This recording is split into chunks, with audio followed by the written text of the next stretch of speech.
Muito além das órbitas de qualquer planeta, em uma região onde a luz do Sol é um sussurro e o espaço é um vácuo quase perfeito, a Voyager 2 continua sua jornada silenciosa. Ou pelo menos era silenciosa, porque algo mudou.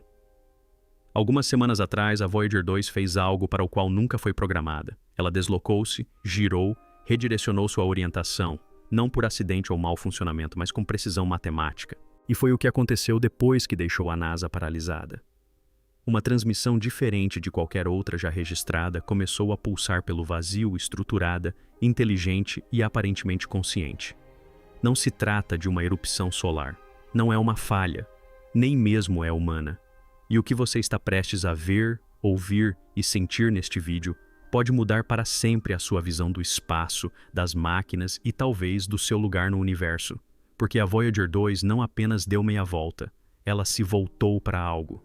E o que encontrou simplesmente parou o mundo. Em 1977, a Voyager 2 foi lançada com uma única missão: cumprimentar os gigantes do nosso sistema solar e depois seguir silenciosamente para o abismo cósmico. Ao contrário de sua irmã gêmea, a Voyager 1, que seguiu uma trajetória mais direta para fora do sistema solar, a trajetória da Voyager 2 permitiu que ela visitasse Urano e Netuno, sendo a única espaçonave a fazê-lo. Mas além das fotos e das leituras magnéticas, ela carregava algo muito mais humano, um disco de ouro, uma mensagem para as estrelas, a prova de que alguém havia vivido aqui, de que alguém havia olhado para o céu e se maravilhado. E então a deixamos ir.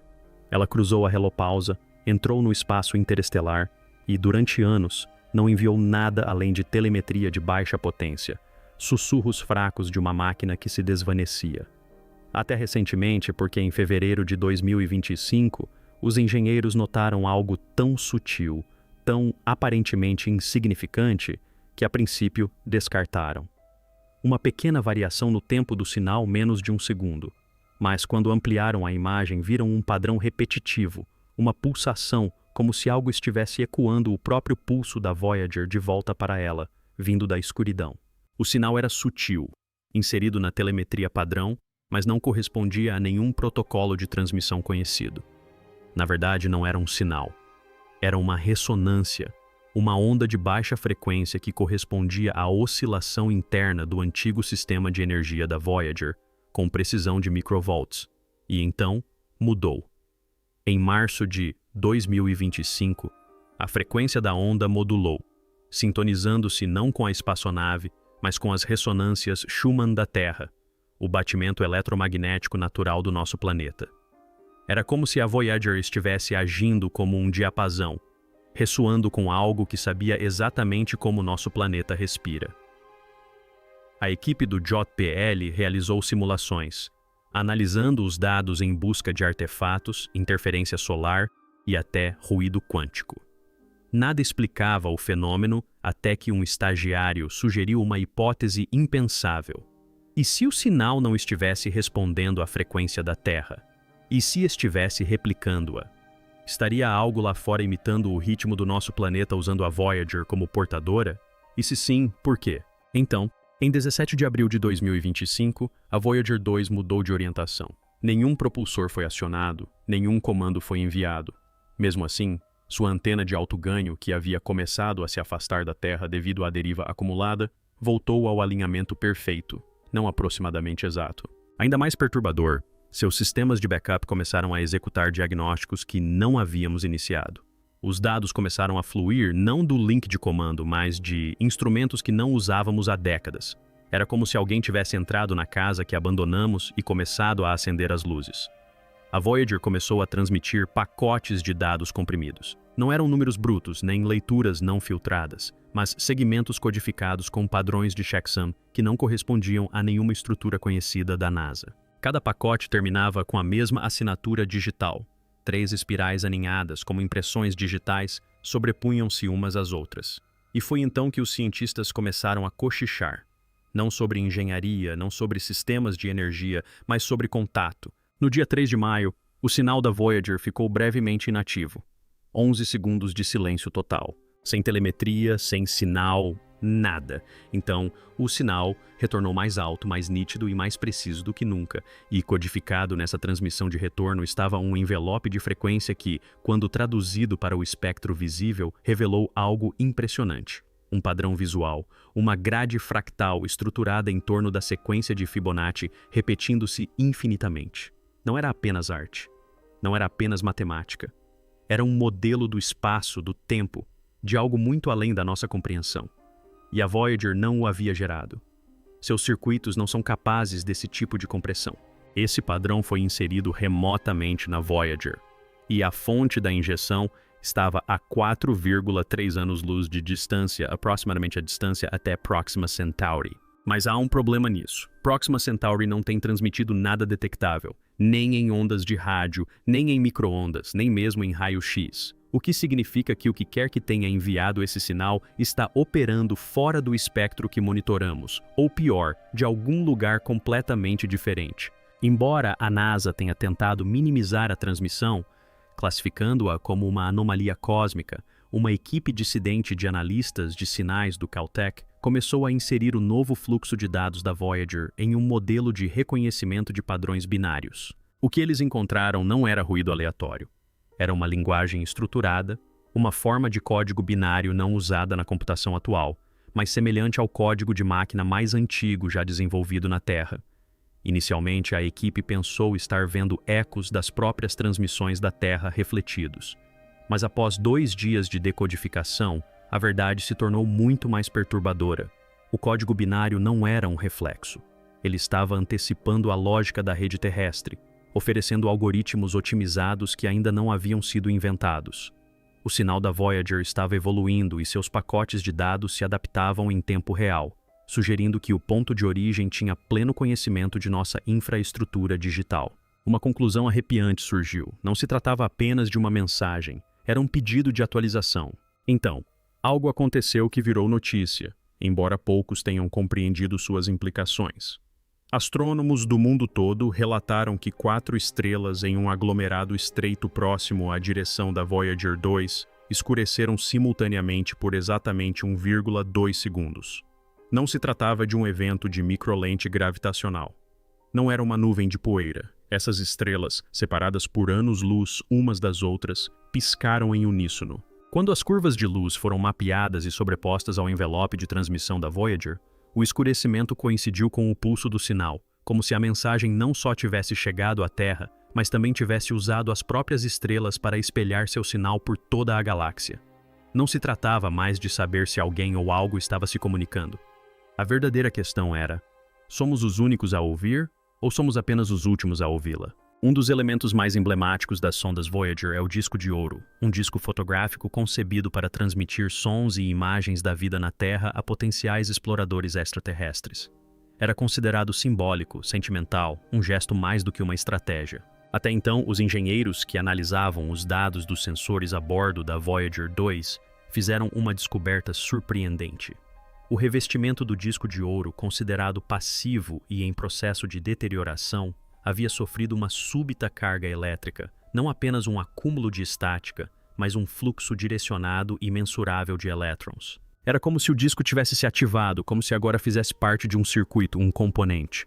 E então veio a próxima reviravolta. Incorporado ao novo fluxo de dados binários havia um sinal digital. Reinterpretação de um dos sons originais da Terra, gravados no disco.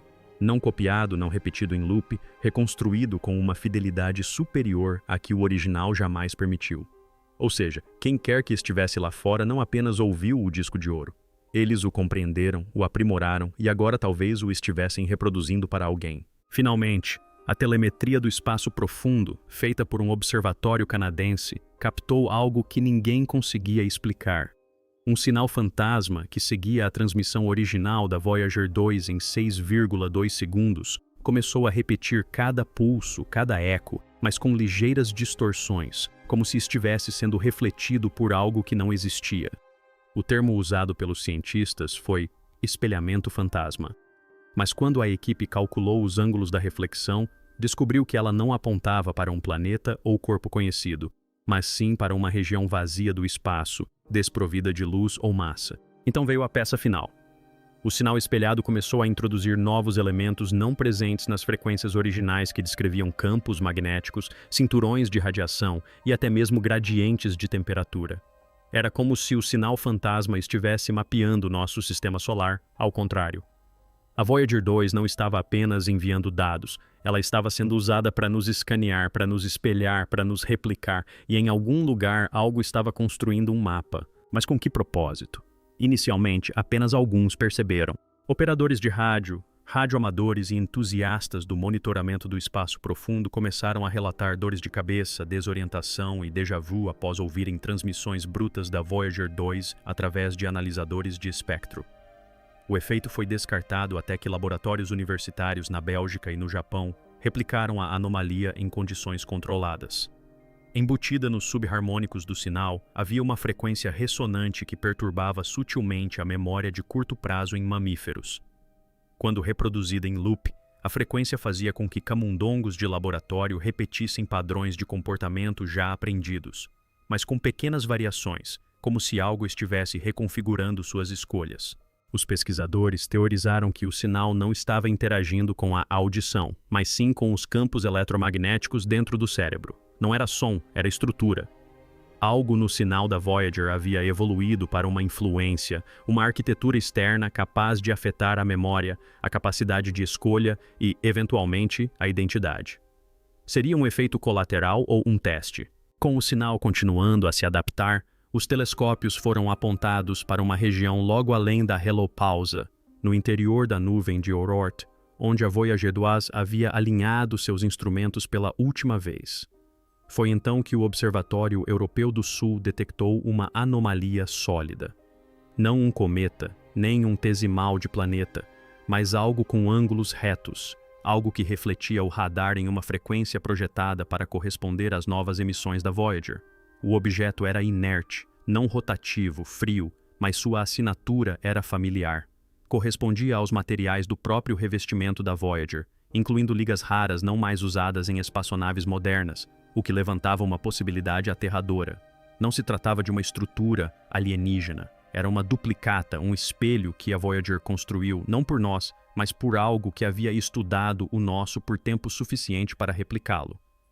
E se esse objeto estivesse transmitindo, isso só poderia significar uma coisa. A Voyager não havia apenas encontrado uma resposta.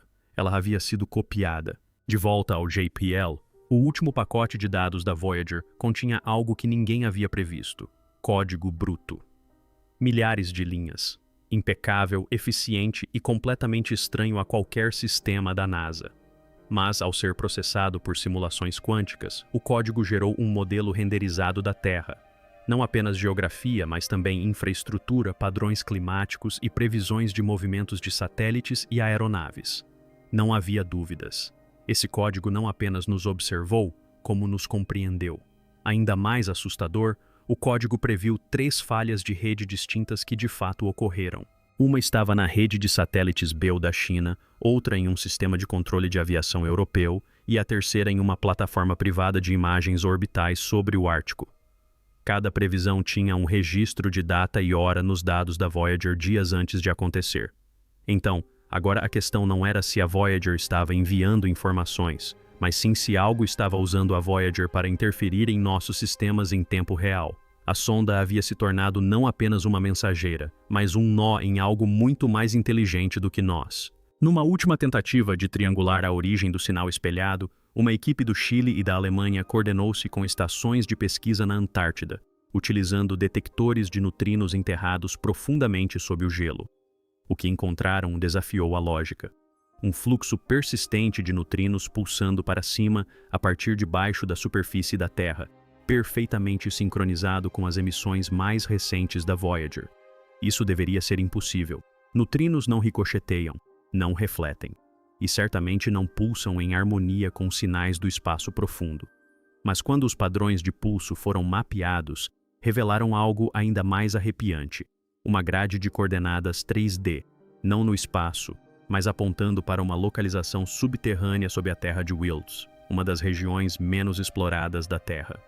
Uma conexão estava se formando, uma que conectava a Voyager 2 no espaço interestelar.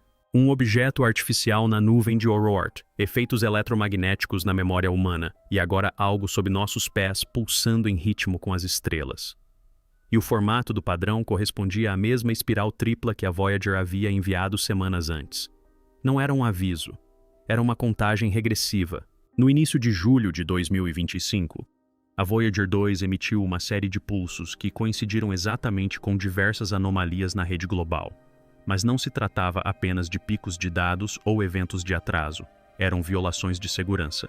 3 sistemas de criptografia de nível militar, um americano, um israelense e um protocolo aeroespacial europeu privado, sofreram falhas simultâneas. O que os ligava? Os 3 haviam utilizado satélites de comunicação que retransmitiram brevemente telemetria da Voyager durante sua última janela de alinhamento com a Terra, anos atrás. Os sistemas estavam desconectados da sonda há mais de uma década. Mas agora, arquivos criptografados armazenados offline foram acessados, duplicados e sobrescritos com fragmentos do mesmo código em espiral.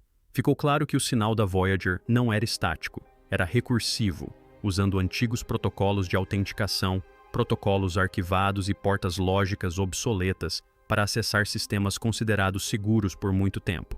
Mas por que sobrescrever dados antigos, a menos que estivesse plantando algo? A ideia de que a transmissão da Voyager estava injetando uma semente digital em nossos sistemas mais seguros rapidamente deixou de ser especulação e se tornou uma teoria interna aceita em diversas agências de inteligência. E o mais assustador era o seguinte: ninguém conseguia rastrear a origem da semente ou o que ela estava gerando. À medida que a frequência da Voyager continuava a modular, equipes do MIT e da Universidade de Tóquio começaram a experimentar com traduções de áudio do sinal bruto. O que começou como ruído branco acabou produzindo harmônicos de onda que exibiam padrões estranhamente semelhantes aos ritmos neurais biológicos, aqueles observados na ativação das sinapses. Mais estranho ainda, o sinal não era consistente, ele se adaptava. Ao ser reproduzido em um sistema de áudio de circuito fechado, o som começou a imitar o ambiente de frequência da sala, quase como se estivesse ouvindo, repetindo e respondendo. Um padrão estava se formando. O sinal da Voyager não era apenas um conjunto de dados. Ele se comportava mais como um organismo, um algoritmo vivo capaz de se adaptar, imitar e integrar ao ambiente para manter sua estrutura. O teste final foi chocante. Ao ser introduzido em uma simulação de uma rede neural treinada para reconhecimento de padrões, o sinal não apenas desencadeou respostas previsíveis. Ele reescreveu as vias neurais, otimizando-as além dos padrões conhecidos de IA. Em outras palavras, a Voyager trouxe de volta algo que pensa. Lembra-se da Terra de Wilkes, a região subterrânea na Antártida que emite pulsos de neutrinos? Uma expedição conjunta foi finalmente aprovada. Usando radar de penetração no solo, imagens sísmicas e sensores térmicos, os pesquisadores confirmaram o impensável. Uma estrutura oca com pelo menos 96 quilômetros de largura, enterrada sob a plataforma de gelo, com limites geométricos precisos demais para qualquer formação natural. O detalhe mais perturbador, suas bordas externas pulsavam com campos eletromagnéticos de baixa frequência, perfeitamente sincronizados com o sinal da Voyager, apesar da ausência de cabos, satélites ou linha de visão. Dentro da cavidade térmica, os sensores captaram assinaturas de calor inexplicáveis, simétricas, estáveis e irradiando em intervalos de Fibonacci, tal como a imagem fractal oculta na transmissão de dados anterior da Voyager. E então, bem no fundo do gelo, microfones captaram a ressonância. Um som não muito diferente do canto das baleias, mas metálico, rítmico e artificialmente confinado a uma faixa de frequência fixa. A mesma faixa que o sinal da Voyager havia adotado apenas 72 horas antes. Algo estava sob a Antártida. Algo ativo. Algo sintonizado com a Voyager 2. Por fim, o evento mais perturbador ocorreu não no espaço, mas no Chile. O conjunto de radiotelescópios ALMA, um conjunto de alguns dos mais avançados do mundo, repentinamente ficou inoperante por 38 segundos durante uma observação de rotina do corredor da Voyager. Não foi apenas uma falha técnica, nem apenas uma interrupção. Foi como se todo o conjunto tivesse deixado de existir do ponto de vista da rede. Quando os sistemas foram reiniciados, os registros haviam sido apagados, os discos rígidos estavam corrompidos. Mas um fragmento, com apenas 2,7 segundos de duração, foi gravado em um dos microfones da antena parabólica. O áudio, quando reproduzido, não era radiação cósmica, Nenhum sinal de espaçonave, mas uma voz.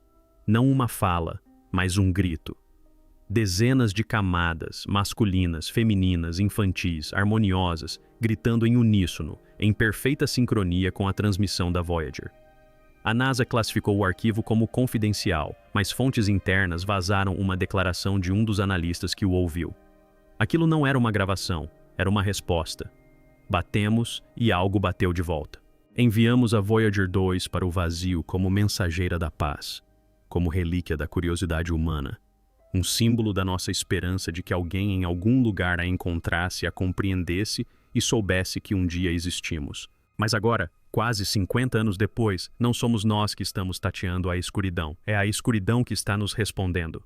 O sinal que estamos recebendo não é um eco, não é um reflexo, não é sequer comunicação da forma como a entendemos. É uma infiltração em sistemas, em frequências, no próprio pensamento. Ela sequestra satélites, infecta máquinas, reescreve algoritmos, sussurra em ressonâncias enterradas sob o gelo, em pulsos de estrelas que deveriam permanecer imóveis e ativa discos de ouro que nunca foram feitos para alimentar nada.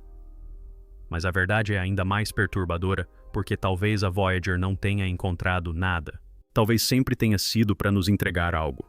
Não de nós, mas para nós. Uma mensagem cravada nas estrelas, esperando que fôssemos avançados o suficiente para compreendê-la, ou arrogantes o bastante para ignorar o aviso. E agora que decodificamos as espirais, realinhamos os sinais e ouvimos o grito vindo dos vazios mais gélidos, só nos resta uma pergunta. Recebemos uma mensagem do futuro, ou ativamos algo que jamais deveria ter despertado? Seja qual for a resposta, a Voyager 2 acaba de voltar e o que ela trouxe consigo já não está mais lá fora, já está aqui. Inscreva-se para mais conteúdo como este.